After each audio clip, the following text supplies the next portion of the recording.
We are back. Under construction is live in the building, live in effect. Kaza Sose, how you doing today, brother? Feeling good, man. How about yourself, bro? I'm here. I'm here. I am here. Jamal, what about you? Man, feeling good, feeling great, man. Ready to get it on, man. A lot to talk about today. Let's get it. Okay. On Tuesday, we didn't get lucky for the second year in a row. We stayed where we were slated to pick at 11. And how you guys feeling about that, man? Expected. I don't even know why people even expected anything else, man. And at this point of the rebuild, this is a good thing. And because wait. You said rebuild? Whatever. Retool, rebuild. What did you say? Retool is Spanish for rebuild. Ain't that what you said one day? But whatever term people want to use in this stage of the process, this is not a bad thing. People are acting like they have never been great players taken beyond the third pick. There's a guy right now who's doing pretty damn good. His name is Devin Booker. I think he got picked 13. You remember the guy we picked ahead? Never mind. We're not going to get on that. But anywho, man, I have to keep reminding Charlotte Hornets fans, we are still ahead of schedule. You can still get a really good player at 11. Even if you don't, we still have a centerpiece in LaMelo Ball. It's all good. I don't know why I'm being so positive today, guys. But I just feel like this is just not a bad thing for us to be at 11, man. What about you, Kaza? If we were still on the Rich show, I would be a little worried. Good point. Mitch Right. I feel like has proven his worth when it comes to drafting outside of the top 10. I mean, look at it. Look at all of his picks so far. They've been pretty good. Although the jury's still out on PJ Washington, but I mean, honestly, I'm not gonna nitpick that. Wait. You mean to tell me he's not a bust after the second season? Yeah. Okay. Amazing, right? Yeah. Right. So I think imagine how that works. I actually, although I'm a big proponent of the Hornets trading away this pick, I kind of feel like you could package it up and maybe get a center that way. I really just don't feel like seeing the Hornets try and develop another player. I just really don't. I feel like they have their hands full with essentially developing their four of their marquee players in LaMelo Ball, Miles Bridges, PJ Washington, and Devontae Graham. If Graham sticks around, and then if we have to add another guy, we got to develop. I know we are ahead of schedule on the rebuild, but if you have an opportunity to be better faster, then you should take it. And I kind of think by packaging the 11th pick, you can maybe do that. Having said that, I don't think they'll trade it. Mitch has never really shown that that's what he does. His thing, yeah. All right, yep. I think he's going to draft the best player available at 11. And guess what, Hornets fans? It won't be a center. I really hate to break it to y'all. It's not going to be a guy at the 5. It's going to be whoever the best player is on the board. If it just so happens to be a center, which it probably won't be at the 11th pick, then great for us. But Hornets fans are going to be very disappointed when Mitch drafts some shooting guard out of Oklahoma or something. It's going to be or a power forward out of Kentucky. Yeah, exactly. Yep. So be prepared, Hornets fans. Look, man. My philosophy and Mitch's obvious philosophy is best player available. Absolutely. When you're in the middle of a retool, rebuild, tear down, makeup, whatever you want to call it, you have to pick the best talent that's available. You don't have the luxury of picking someone based solely off of need. You're not the Warriors. You're not Milwaukee, and so you have to think as what you are. I hate to break it to people, man. It's probably going to be a guard or a wing because it's a big possibility we might lose Devontae and Malik. And so you have to replace that actual production off the bench. You know what, Rodney? You bring up an excellent point that I don't think enough people are talking about because I don't think people are seeing what you said, as a real possibility, which it is a real possibility. And I don't think that's talked about enough. I didn't mean to cut you off, man, but there's a name floating around right now. And let me be clear before I go into this. it's a little too early to be looking at mock drafts. Like we haven't even gotten to the point where these kids are worked out yet. But the name that's kind of floating around too early right now is Jalen Johnson out of Duke, who's a very talented freshman coming out of Duke, man. But and I just mentioned that because you just brought up this great point. Like, what if we do lose both of those guys? There's two pretty big holes to fill, man, and we got to start looking at that more than the obvious need, which is the center. So I just wanted to talk to your point really quickly. Yeah, and I thoroughly trust him, Mitch. I don't see a trade going down at this point. I honestly, I'd rather use the cap space we have available to get a center.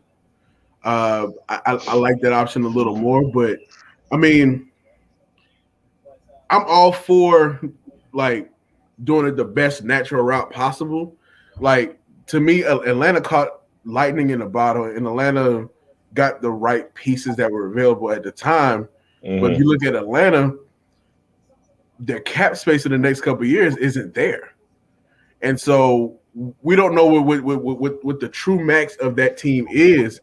And you can't base Charlotte's success off of Atlanta because it's two totally different situations. So right. Atlanta has done this before. They were in the Eastern Conference Finals just a few years ago. Then this past decade, they caught lightning in the bottle, and they couldn't sustain it because they essentially had all these expensive free agents on their team that just left. And then, they fell back to being a lottery team, and now they got Trae Young, and now they're in the same situation. They got a really good centerpiece player and a bunch of guys who are going to be free agents in 2 to 3 seasons.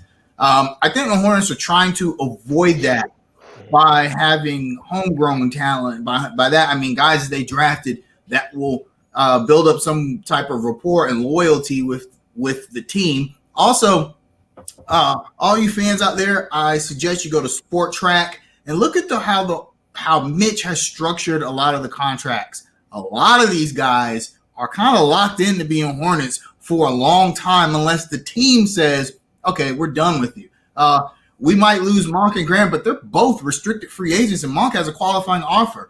It essentially, for Monk to leave the team, the Hornets would have to either not offer him a qualifying offer, which they will. It's only $7 million. And if they do, he'd have to reject that. And then another team would have to sign him. And then the Hornets would have to choose to not match that. All that would have to happen for Monk to leave the team. Graham is an unrestricted free agent. Essentially, the same thing would have to happen for him. All you people that think LaMelo Ball's gone after his rookie contract, guess what? His rookie contract ends in 3 seasons, but he's an unrestricted free agent, and there's a team option after that. If the Hornets really wanted to keep LaMelo Ball here for 8 seasons, they could do it. So Mitch is smart. He knows that the Hornets, one thing they've never been able to do is just keep players. Guys come here, they get good, and then they leave.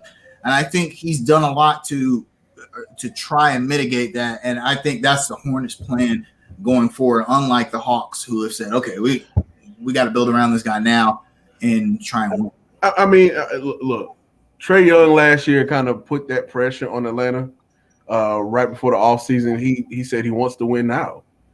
And players now have a little more flexibility. I mean, if you look at Zion, his family's speaking on his behalf, essentially saying he wants out of New Orleans. But when you're in Atlanta's not a small market. I'm not gonna call them a small market, but Atlanta is a historically mediocre team. So when you don't have excellence around you or sustained excellence, you're always on the clock with your generational talent. I think Mitch is doing his best job to put the pieces around LaMelo and to have movable assets in the future. PJ Washington will be movable. I think in the future, Gordon Hayward will actually be movable, but it's not smart to trade him this offseason because you need that goodwill around the NBA. He took a chance on Charlotte. It's working.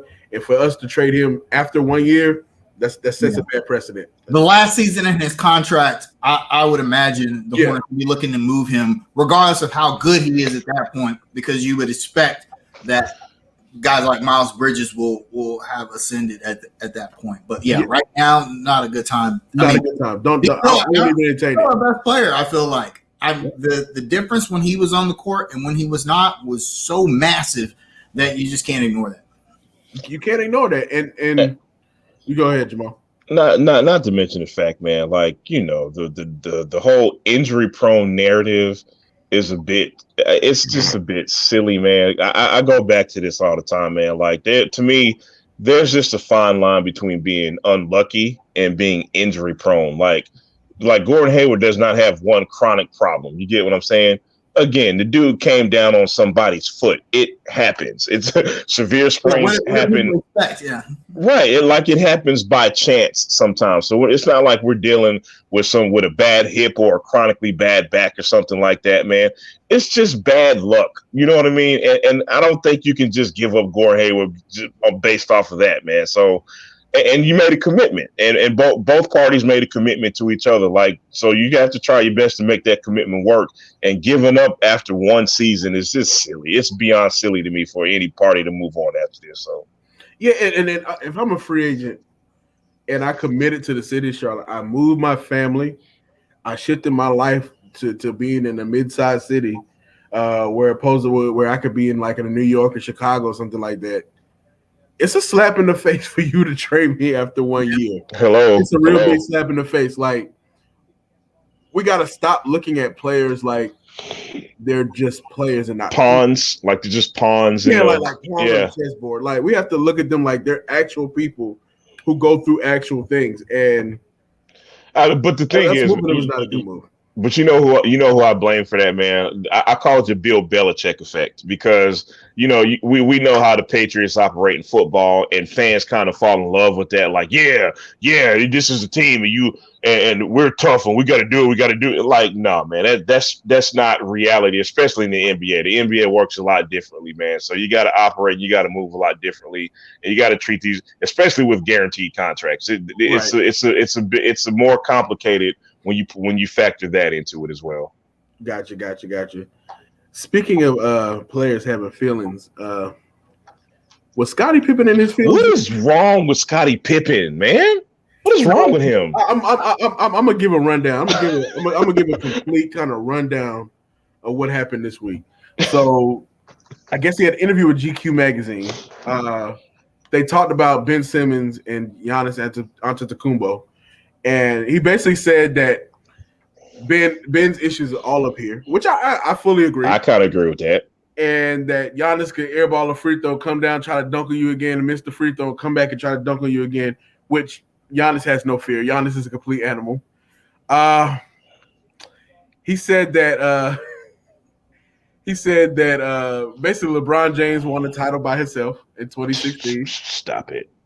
He said that Phil Jackson subbed him out the game for Tony Kukoc because it was racial. Because he feels it was racial. Look, speak your truth, Scotty. Speak your truth. And then he shook the KD hive and basically said that KD will never be LeBron James, and LeBron James is just a complete better player and all that. Guys, man, what's going on with Scotty, man? Look, I know he has that bourbon. I know he's trying to sell that book. What is Scotty doing, man? Like, well, trying to sell a book. Yeah, basically.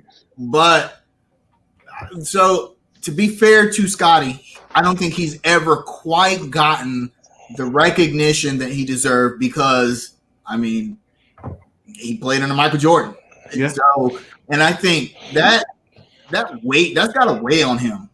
It's been like 30 years, he played since he came into the league and played under Michael Jordan. And essentially people are like, they call him Robin to Jordan's Batman. And I think where's the lie? But I'm going to say something. Like, until Jordan, like before Jordan, we never heard that Batman and Robin term. No, yeah, no. At all. Like, and although it's true, I just think it kind of wears on Scotty. That's why we've seen him flip-flop on whether he thinks Jordan or LeBron is better. And my thing is, he knows Michael Jordan is the GOAT. He just don't want to say it because he feels like him saying that somehow diminishes his role on those Chicago Bulls teams that won all those championships. The thing about Tony Kukoc is ridiculous. It's out of pocket, man. I'm sorry. I'm gonna give some context.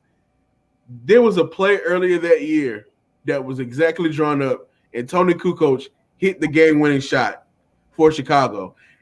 Look, quick question: in your guys' memory, do you ever remember Scottie Pippen hitting the game-winning shot? Yeah, I do Ever? actually.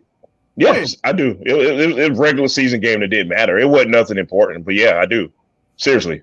Like, it's just listen. But let me be clear. It was never like in the playoffs or like some big time game. It was like during the regular season. Yeah, I actually do. Scottie Pippen is not an offensive player. Tony Kukoc was. It's as simple as that. Scottie Pippen in his best season averaged 19 points a game. Scottie Pippen never. No. He's been 20. He's been a 20-point game scorer. But still,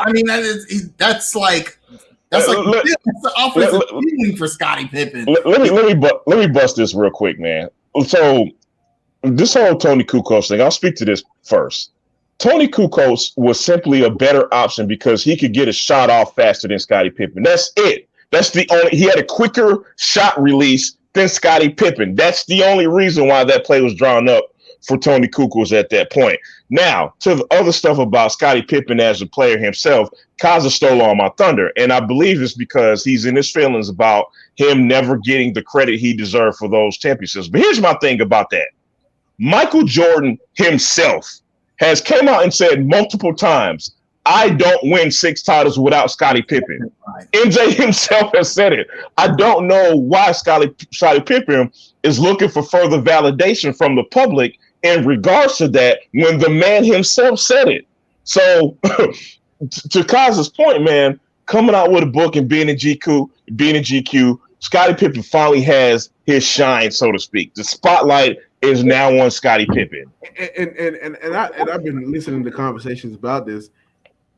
Some people brought up the fact that maybe he don't like the way he was portrayed, but what was so bad about it? That's my question. Honestly, like if you honestly looked at it, he waited to get surgery during the season, like on company time. He wanted to have his vacation. Look. He said that Kevin Durant wasn't really the leader that LeBron James was.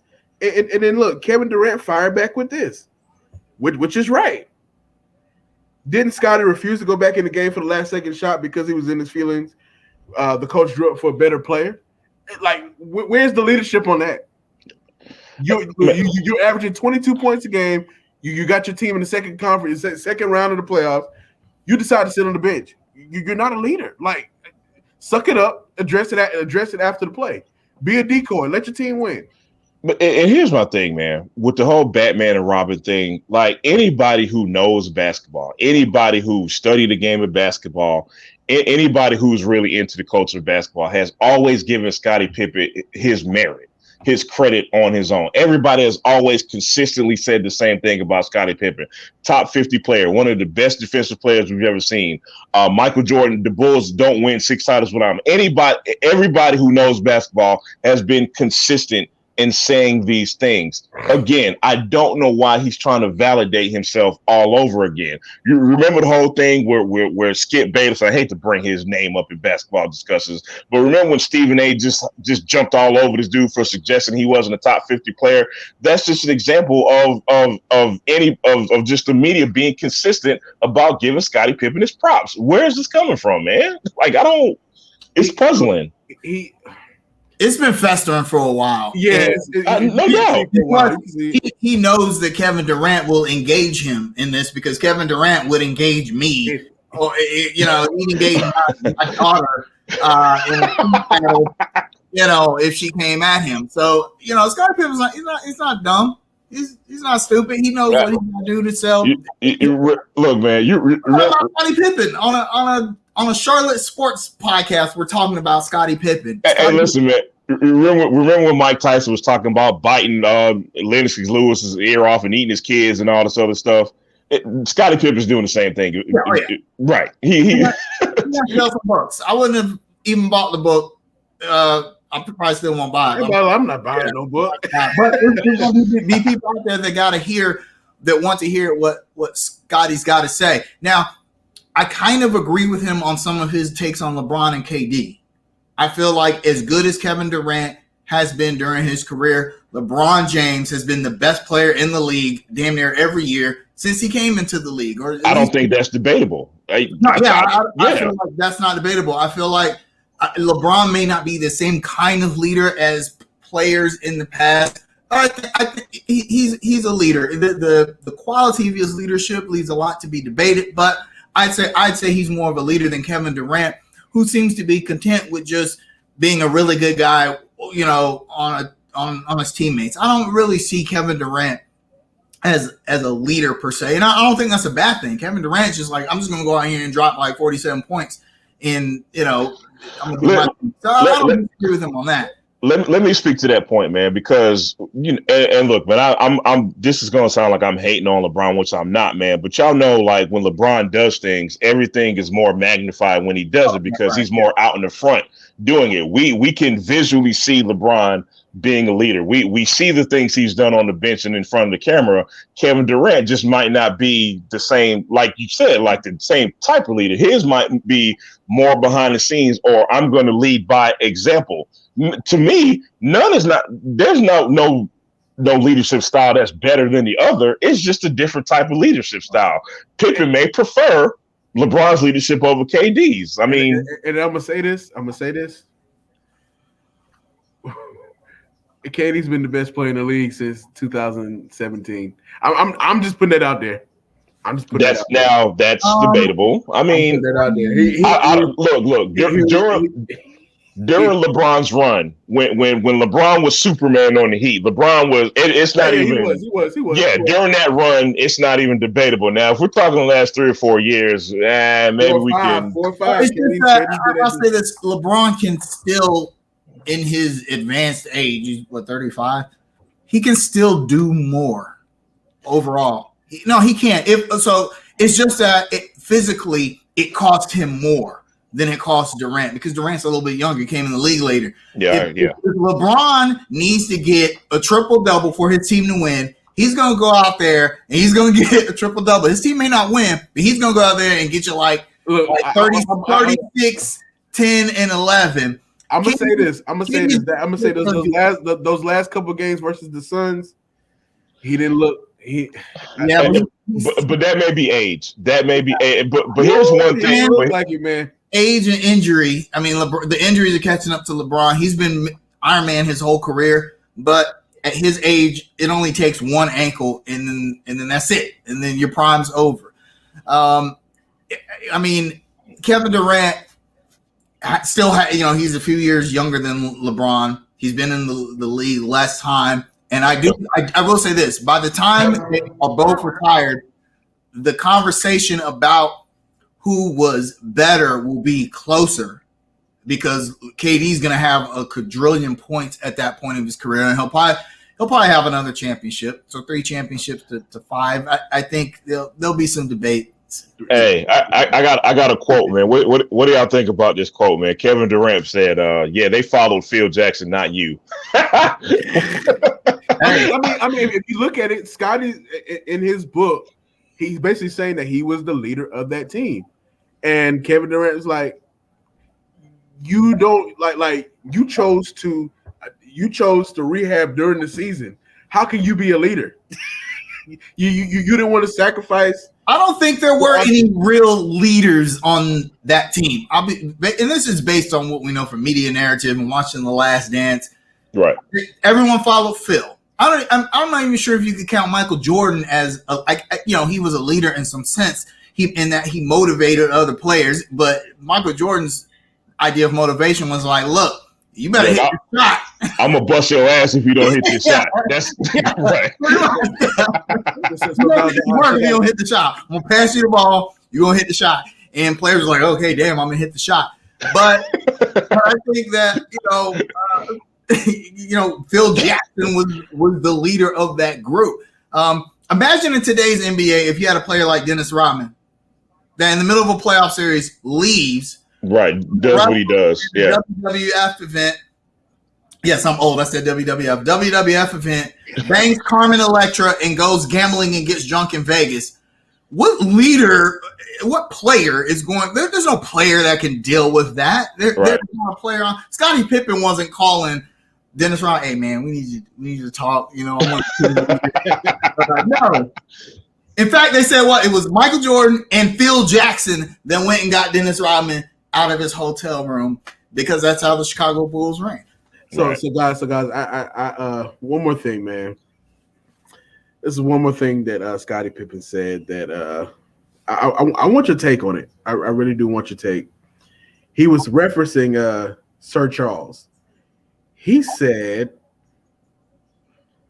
he only got arrested for throwing some little white guys out a window.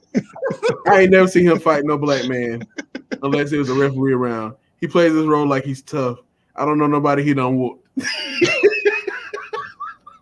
What you guys think about that statement?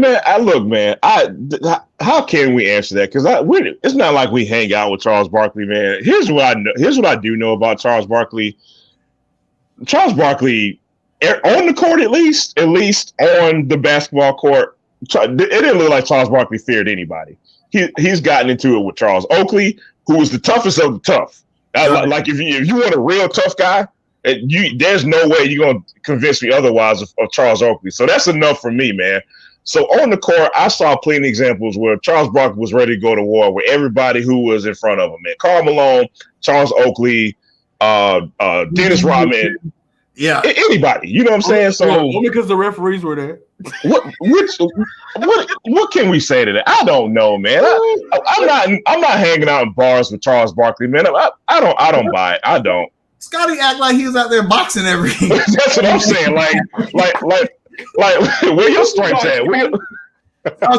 I mean, he dunked on Patrick Ewing and stepped over him. That was one of the greatest dunks in NBA history. But man, don't act like he was giving in fisticuffs every match. Like Scottie act like he got his hood stripes, like he got a record for beating up cats, man. Whatever, dude. Scottie acting like he's Jerry Stackhouse. Hey, if you know what we know, Jerry Stackhouse, you do not mess with Jerry. You don't run up on Jerry. He will box you in front of your bus. Run up on Jerry Stackhouse. You want to? So guys, I got a parting quote before we get to the playoffs. Never thought I'd be talking from this perspective, but I'm really not sure what else you expected. When the higher-ups have all come together as a collective, we're conspiring to end my run and send me a message. King. Kaiser, take this one first, man, please. First of all, I want to say Space Jam 2 will be terrible. Get that out. It's going to be a bad movie, okay?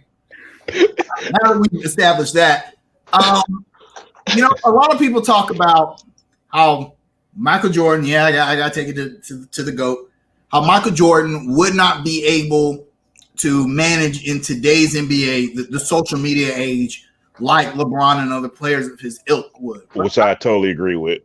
And I do agree with that. But at the same time, this is what happens in the social media age. You get stuff like this. I'm not a big fan of the shut up and dribble narrative. Mm-hmm. But sometimes you got to shut up and dribble. Sometimes you just got to shut up. Sometimes it's best to not say anything. Yeah, okay. I mean, it's like LeBron James can't possibly think that there's any kind of overarching conspiracy against him in professional sports. I don't. That's such a disillusion. I just don't see how anyone could think that when LeBron, the NBA has really, really caught at LeBron. We just saw it in the playoffs. Chris Paul had to miss game 1 because of COVID protocols. Miles Bridges missed 2 weeks. LeBron James breaks COVID protocols. How much time did he miss? A game? He didn't even miss a game. He didn't miss a game? Yeah. Zero. But yet there's a conspiracy against you. I don't get where it's coming from with it. I don't get it. Listen, man. So just to give you some context behind this, I actually just saw this quote yesterday, and Riley told me how late I was seeing it. I guess it was that this quote has been out a week, 5 days, 6 days, 5 days. Cool. My first thought was, number one, how dangerous could a quote like that be to the integrity of the NBA? We're talking about the NBA's biggest star, the ambassador of the NBA in so many ways. And to kind of say that the NBA itself is conspiring against his biggest star? Ain't no way in hell. Do we not realize how dangerous that could be? Ain't no way in hell. So with all that being said, to me it was mind-boggling how this quote didn't gain more traction amongst the national media. I was like mind-boggled by it. Because there are people that agree with him. Right. There are people that they think that there is some kind of conspiracy against the player who the NBA loves more than anybody. Okay, so here's my simple question behind that. How? How? That works against the NBA.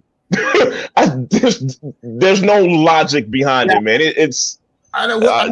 What does the NBA gain from right? That's my point, man. LeBron James, and here's the thing.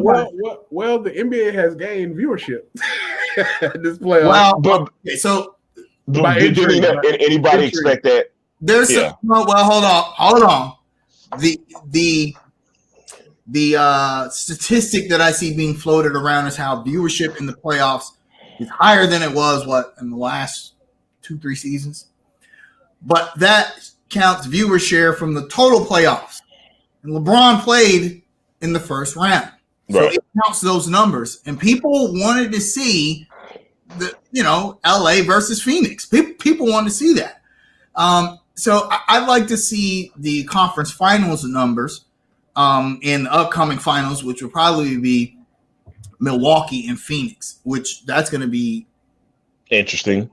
But let's not forget Phoenix and Atlanta, two teams that weren't in the playoffs last season, are both top 10 national media markets. Phoenix is in the top 8. Atlanta is. Wait. So Phoenix is not a small market? No. No. Not a small market. Yeah. So, and plus, the New York Knicks return to somewhat prominent. So, Knicks fans aren't checking for the Nets like that. So now you got the Nets expecting to win a championship. I don't know, Kaza, because they seem to be pretty damn obsessed with the Nets. If you look at some of their videos, sometimes They was last season, and they were at the beginning of this season when it looked like they had the super team. But then the Knicks got the 4th seed, and Cass went crazy. It was like you could hear the Timberlands marching. It was crazy. Oh man! But having said that, I just don't see what the NBA, like I said, what they have to gain by railroading LeBron. I don't. Yeah, that is beyond logic, man. And a quote like that, taken from another media source, is purposefully vague because he can always have plausible deniability. I wasn't talking about that. I wasn't talking about that. I was just putting down the rap lyric. Right. Right. And you got to show me examples. You got. Man, let me. Here's my parting shot for this subject, man. And I've said this before, man. When it comes to LeBron James, we look. He's obviously a landmark athlete. We don't have to talk about that. He's been a great ambassador for the NBA, man. He's done nothing that that would warrant us overly criticizing his character or him as a person.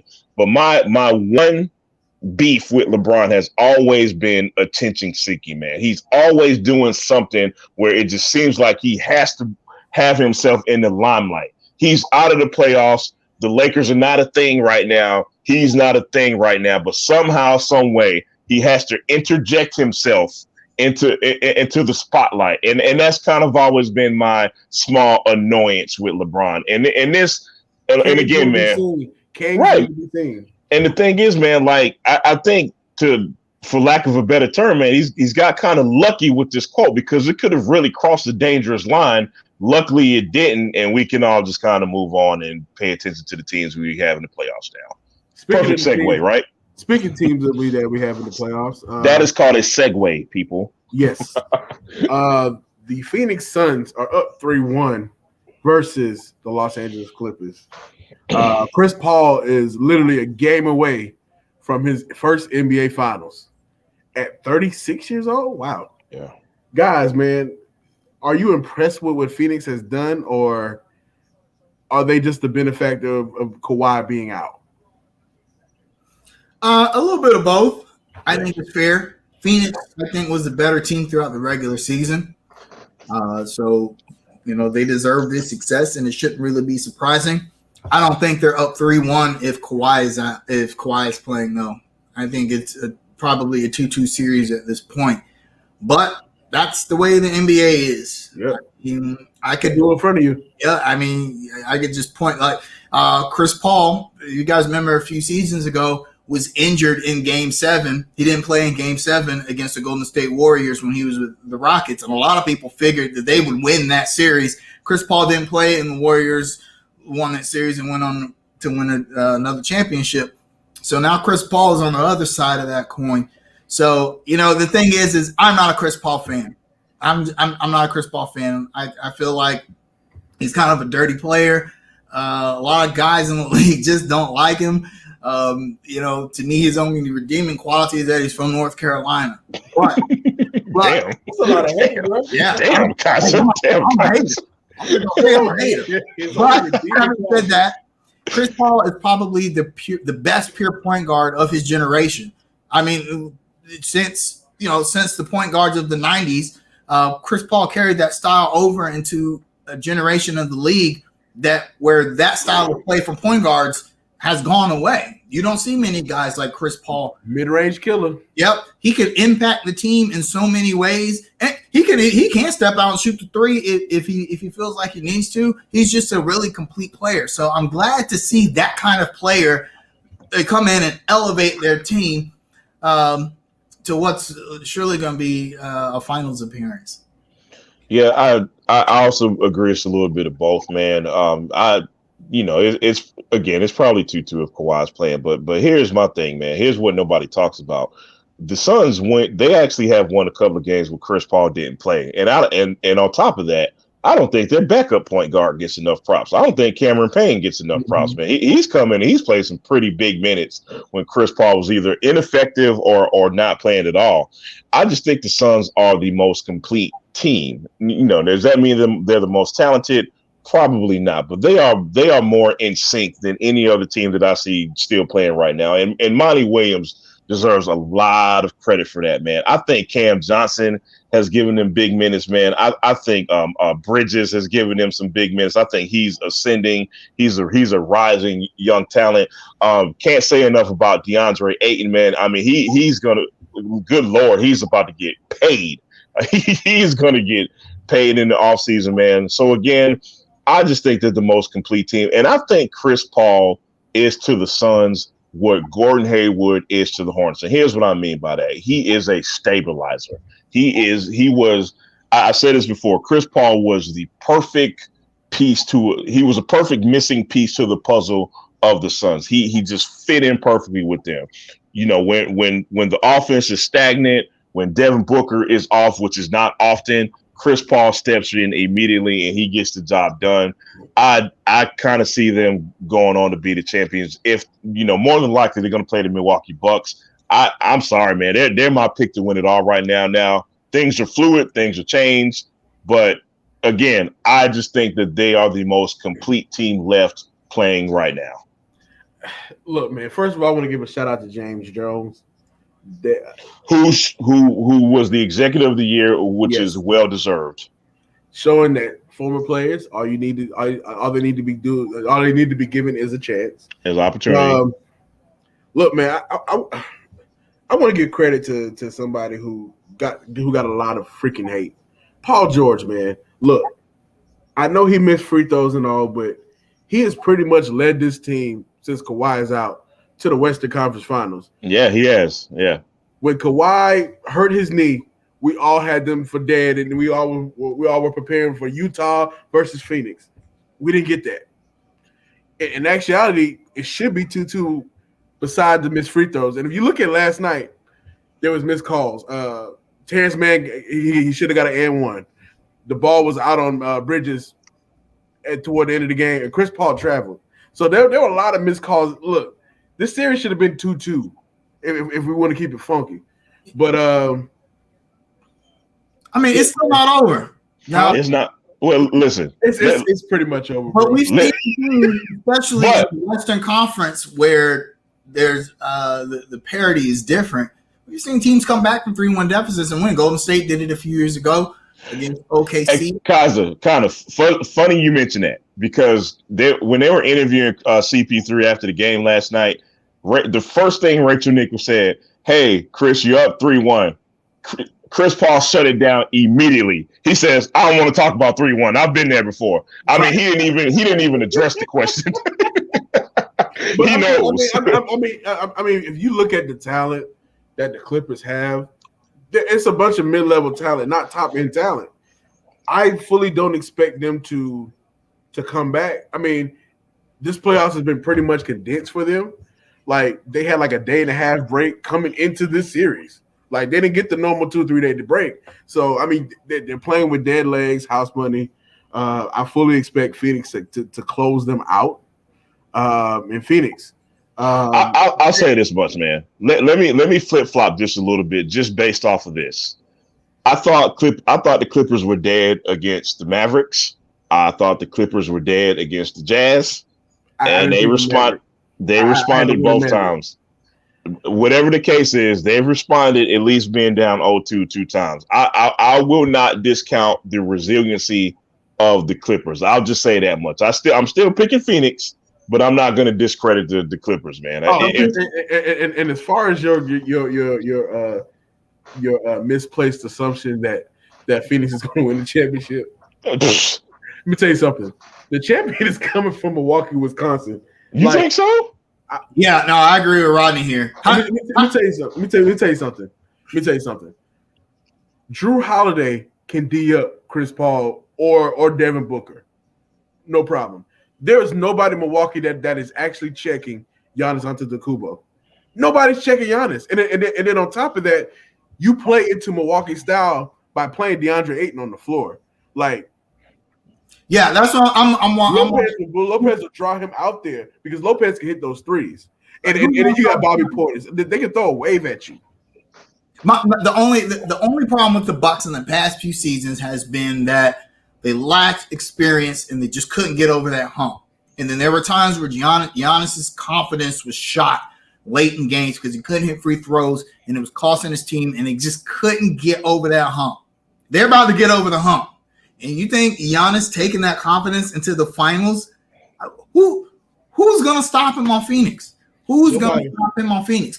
We've already seen that Devin Booker can be, at the very least, slowed down. You can't even slow down Giannis. But here's my thing with the Suns. Okay, you slow down Devin Booker, man, but they can hit you in so many different ways, man. I mean, again, Cam Johnson's having a good playoffs, man. Ayton is having a great playoffs. Bridges is having a good playoffs. You're not going to shut Cameron Payne is having a great playoffs, man. Like, come on, man. Let's give the Suns some credit for being deep, at least. How often, though? Let's take Golden State versus Cleveland out of the picture because, you're talking like super team versus the best player maybe of all time and two All-Stars. But how often do you see a team that has the best player on the floor not win the championship? I mean, that's what's happened the last few years in the time before, LeBron's dominance and, LeBron and Steph Curry trading championships. Giannis Antetokounmpo he's the best. He would be the best player in the series far and away. I agree with that. And if you look at this, man, like, people always talk about Giannis' skills and whatnot. Giannis it's not a pretty game. The dude is averaging 28.5, 14 rebounds, and 6 assists with quote unquote no skill. Like, all right, guys. Let me ask y'all some questions, man. We're gonna play a game, and I'm gonna ask you, who do you trust more? Okay. Who do you trust more, Mike Budenholzer or Monty Williams? Who do you trust more, Devin Booker or Chris Middleton? Who do you trust more, Drew Holiday or Chris Paul? So that depends on the moment. Yeah. In the moment, and y'all know what I mean by the moment. I take Chris Middleton over Devin Booker. Are you sure? Well, okay. Okay. Now that I'm thinking about it now, I give you that. I'll give you that. And if you look at it too, Chris Middleton plays both sides of the ball slightly better than Booker, if you want to keep it real. And Drew Holiday was probably one of the main reasons they closed out that series against Brooklyn because he went off. He was having a horrific game, but he went off to score like last 6-7 points for Milwaukee. He was their closer. But Rodney, like I know, y'all know like I know, and this is what worries me about the Bucks and Drew Holiday. Sometimes Drew Holiday has a tendency to just disappear sometimes. I don't know what it is. Sometimes I don't know who has to yell at him, who has to yank him by his jersey, but sometimes you got to get him to show up sometimes. And that's what worries me about them when it comes to that time, when it comes down to crunch time, when it comes down to the fourth quarter. That's what I'm getting at when I say, who do you trust more in those tight moments? Because I feel like it's going to be some tight moments. I think the Brooklyn series was a turning point for the Bucks. Yeah. I mean, now Atlanta's giving us some trouble because the Hawks are a really good team. But, I think because me and Jamal, remember the previous week, we had picked, we said the Bucks were dead in the water. Yeah. The Nets were up 2-1. Now, granted, we could not have foreseen. I told you. But we couldn't have foreseen Kyrie, going out and James Harden being injured as well. And to his credit, Kevin Durant still almost carried Brooklyn to a series win. But leadership. Yeah. Right. But I think that was a big turning point for the Bucks. They said, okay, we beat the favorites.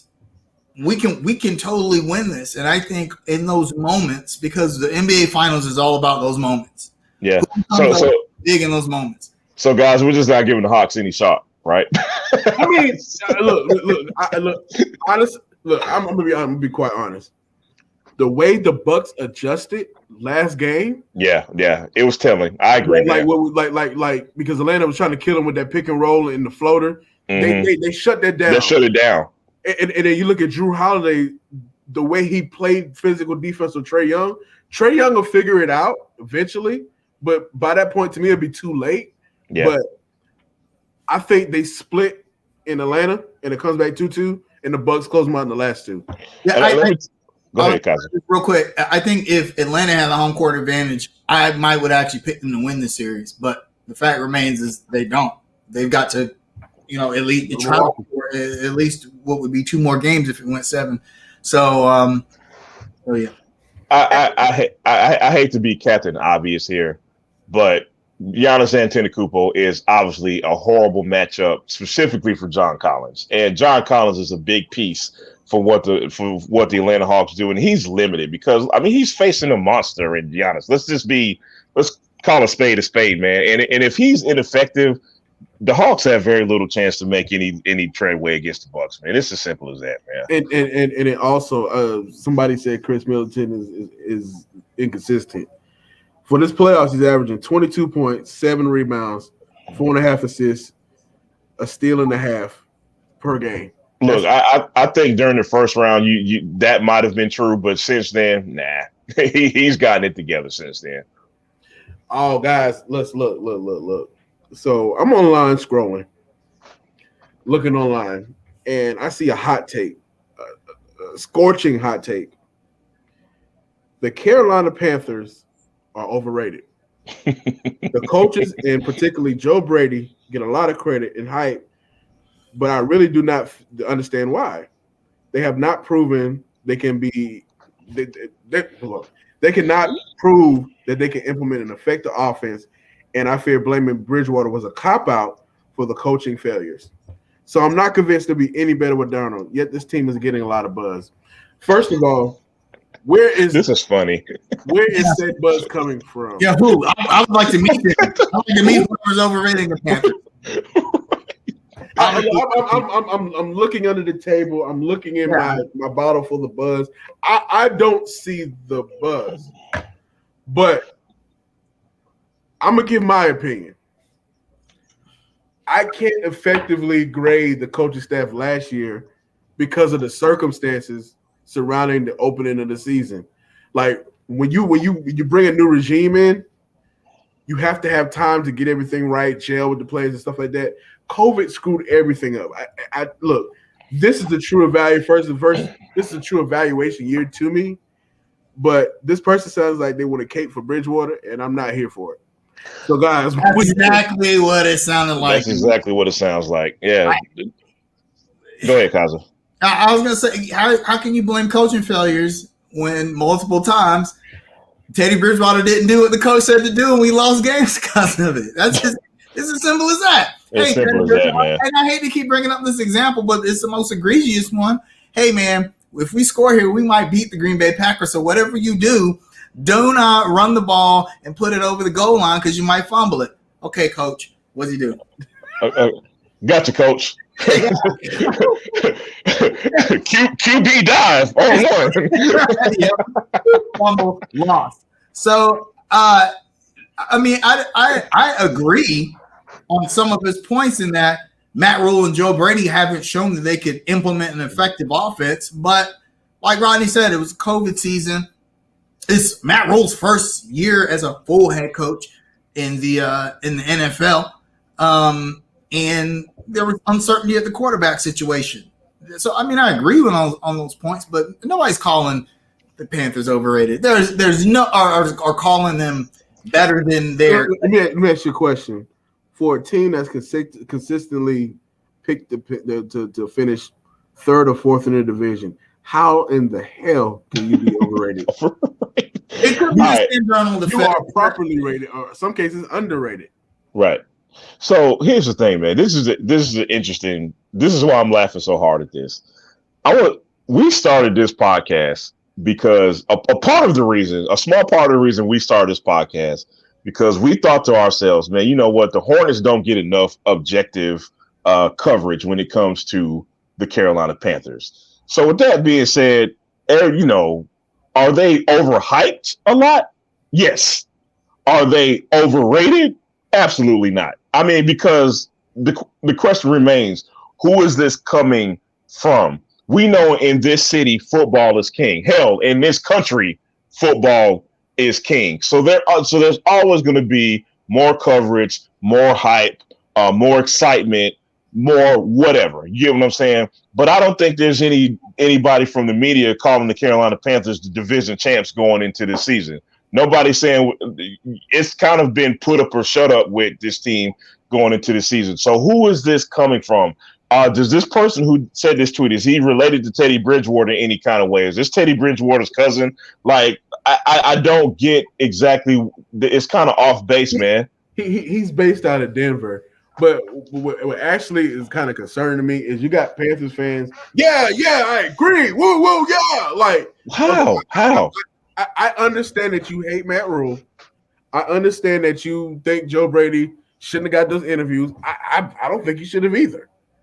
But the fact remains, like, nobody is high on his team. Like if you listen to Sports Talk Radio in the city, which I really don't anymore, nobody's high on his team. Nobody's saying no Super Bowl aspects. Nobody's even saying playoffs. Let's be real. Like, at the end of the day, they're unproven. They're unproven, and 90% of the fan base doesn't even like Sam Darnold. Right. So where's this coming from? Like, let's be real. Like, I understand that everybody wants to say, hey, Christian McCaffrey's out last year too. But if you want to be real, we haven't won a game with Christian McCaffrey since what, 2019? I don't get it, man.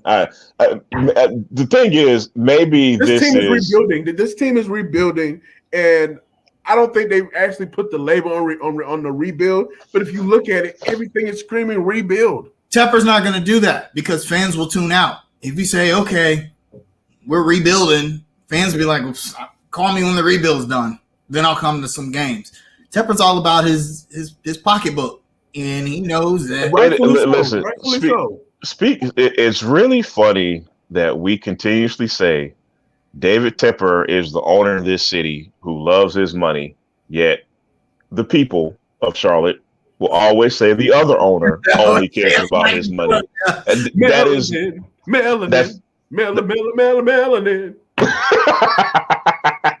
I mean, look, I'm not sugarcoating nothing no more. It is what it is. Like, it is what it is. Get him, Rodney. Get him right. I mean, look.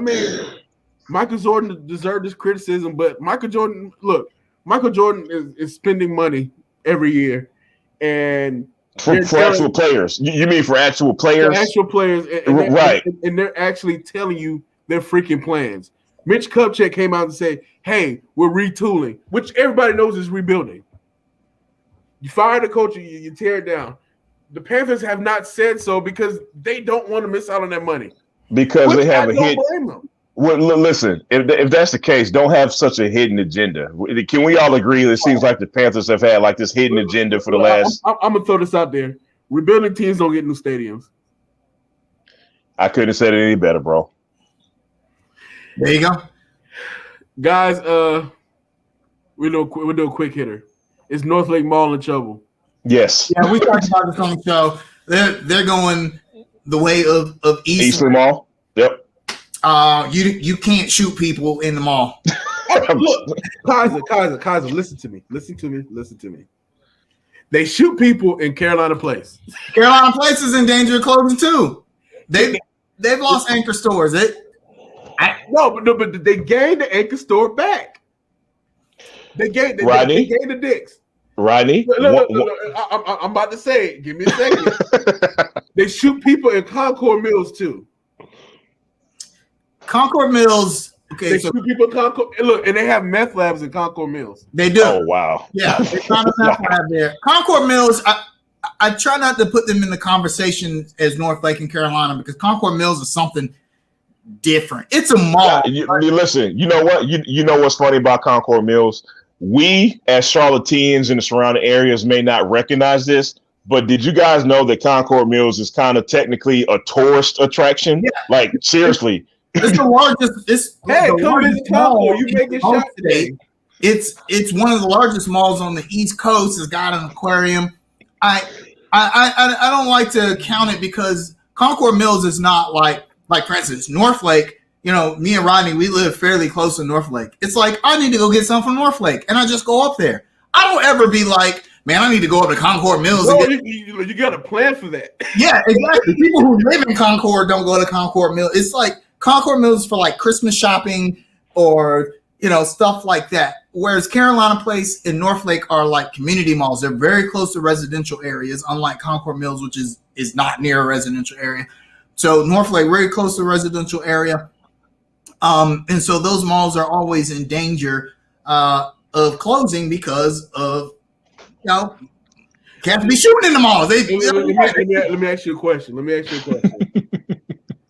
If Northlake had the Huntersville demographic and there were shootings, would there still be rumors of closing? Specifically, if it was closer to Huntersville, no, absolutely not. But I think what you would see is a more concerted effort to have security, police to curb that whatever the element is that's causing this doing these shootings. You don't see that in Northlake because and let's be fair here. It's not just Northlake Mall. The whole damn area. You might get shot sitting at Harris Boulevard and trying to pull on the damn I-77. My sister a few years ago was at the light and somebody shot up her car. Now they were shooting at somebody else and the bullets just happened to hit. Yeah, it's like what the hell is going on in Northlake? I don't get it. And I think that was the problem with Eastland Mall. It wasn't just that stuff was happening at Eastland Mall. It was a big thing around it. But the area around it was known to have a bit of a crime element. And I wouldn't say was known. I mean, notorious. Yeah, it was. It's weird though because I used to walk down Almond Road like at night. Like just like I'm gonna go for a stroll. Now this was 1997. I don't know. Yeah.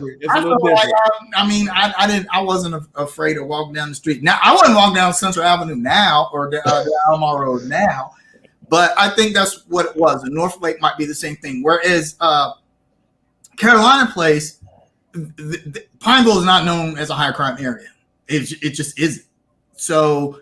That might be the saving grace for Carolina Place, but they're in danger too. People aren't going to malls as much in general. Yeah, I don't want to be shot at. I don't want to hear gunshots. I don't want to run. Right. Yeah. The thing is, man, like, so two real quick things, man. Amazon, and you can't shoot people in the mall. Those are the biggest two. That's it, man. And since we're running out of time, that's all I'll say on that topic. And then I'm gonna say this. The Northlake area is prime real estate. You gotta get the riffraff out. And I'm just gonna throw this out there. Maybe we get an MLB team, Northlake. Right, I can see it. Right there. Look, now we're talking. Listen to me, Charlotte. Listen to me. Tear down that mall, an entertainment complex with some apartments there. You gentrify that area because that's exactly what's going to happen. What's going to happen?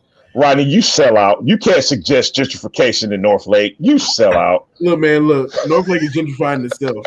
It's riffraff. It is riffraff there. It's riffraff. I'm sorry. It's a lot of riffraff. If we can find, I'd love for us to find a way to get rid of the riffraff without having to gentrify that area. But when you shoot people, there's a price to pay. It's that simple. You can't riffraff to shoot people. That's it. And if you look at it, you're right off of 77. You have access to the Huntersville and Davidson wine and cheese route. Yeah. Yep. 485 is right there, so it's a short drive. The people on the loop, and then the other side of 480, on the other side of 77, it's prime for gentrification too. You guys remember the old furniture mart that disappeared, right? So I mean, yeah, I can guarantee you, people in Davidson, which is only 8 miles down the road, they're not coming to Northlake to shop. Right now, they're going to Burtdale. Yeah, right. They're not coming down to Northlake. Somebody is gonna change that. They're gonna steal Rodney's idea. That's it. Hey man, look, black men are used to ideas getting stolen.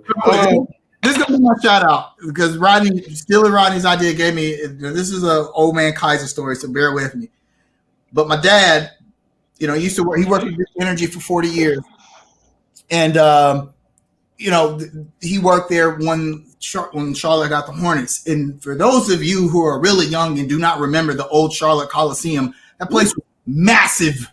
And when I say massive, huge, I mean massive, 27,000 seats. NBA arenas aren't that big anymore, but it had so many seats that if you were in the nosebleeds, you couldn't see a damn thing.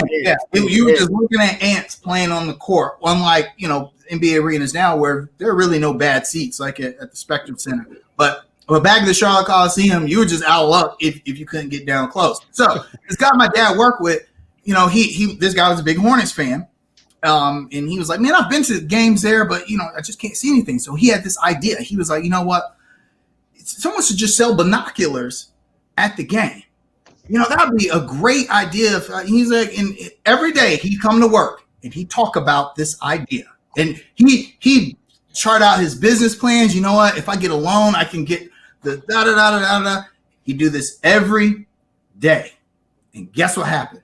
Somebody beat him to it. Somebody beat him to it. A guy they worked with got a business loan, went directly to the NBA and the Hornets, said, hey, I'll cut you guys in 3% each if you let me sell binoculars at the Hornets games. And the NBA and Hornets said, absolutely. Rest is history. That guy retired. My dad said that guy retired from Duke Energy after 2 years. And the other guy was salty. He said he never forgave him for that. But that illustrates a great point. Two things. Never talk about your plans. Never, ever. Never talk about your plans outside of your tightest circle. And second, don't sit on ideas. Just do it. If that guy had just done what he said he was going to do, just do it. Yeah, and the guy that owned if you go to a Bobcats, oh my God. If you go to a Hornets game now. You're fired. If you go to a Hornets game now, you cannot buy binoculars because you don't really need them. But that guy ended up selling that business to the NBA. And it's just like, guys, if you got an idea, just do it. Live it out. Just like we had an idea for under construction, we did it. And I'm sure you guys have seen other, I don't want to call them imitators. We'll say other admirers. Yes, popping up after that. But stop starting today. It's Sunday. It's Sunday. Not a lot going on. Why not? I'm gonna just say this. On my other podcast, we saw an imitator, and I'm not gonna say anything else because they did. Look, I'm gonna get on my soapbox for a second. Bigger brands are always watching what you're doing. That's right. And they will pick what you do and run with your idea and sell it like it's yours. But if you got an LLC and video proof, that's it. That is the perfect segue to my shout out, Rodney. Thank you, sir. So there is this special on Netflix. It is called This Is Pop. And the first installment of this series is called The Boys to Men Effect. It is an excellent series. T-Pain has a segment on it, which I haven't gotten to yet. I urge everybody to watch this special because if you love music, you will love this special. But speaking of the powers that be are always watching, Babyface has a segment on it. He said, well, you want to know what happened to Boys and Men? NSYNC, 98 Degrees, and the Backstreet Boys happened to Boys and Men. He said, there's always some executive looking at what you do. Speaking of imitators and copiers, I just found it interesting that we're talking about this as I was watching this special today, which was going to be my shout out. I was just going to simply shout out the series, which I just think is dope anyway, but it's a perfect segue to what was talked about today. So my shout out is to anybody who loves music to watch this special called This Is Pop. I thoroughly enjoyed it. I urge everyone to check it out. Me for shout outs. Nothing really comes to mind with shout outs. Shout out to the people in the chat once again, man. Thank you. Yeah, shout out to the supporters, people in the chat. That's pretty much it, man. Thank you guys for watching that construction. I don't have any shout outs. I did kind of step on my soapbox. Yeah, that's a good parting shot. That's a good part of the shot. I'm not going to say any names because they don't deserve that attention. But one more thing, man. Shout out to Charlotte for the Juneteenth celebrations put on this past week. That was hella dope. Really did appreciate it. Enjoyed it. And man, look, man, I'm gonna say this: COVID ain't gone nowhere, man. It's still here. Right? Yeah. Have your mask around your face, but enjoy being out responsibly. No doubt. All right, guys. Thank you guys for watching Under Construction. Fellas. Rodney, Jamal, Kaza. Peace out. Till the next time, y'all.